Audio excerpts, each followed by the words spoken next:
হচ্ছে মহাস্থানগড়ের সেই জায়গা যেখানে মানুষ পর্যটনের জন্য আসে, মানে ভ্রমণের জন্য।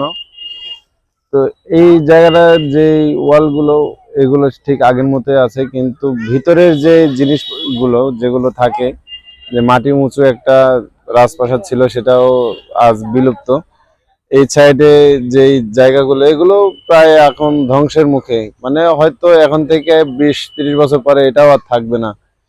তো যাই হোক, এই ঐতিহাসিক এই জায়গাটা ধরে রাখার দায়িত্ব আমাদের, এবং আমরা সকলে এর যত্ন নিলে অবশ্যই এই ইতিহাসটা ধরে রাখা সম্ভব, নয়তো সম্ভব না।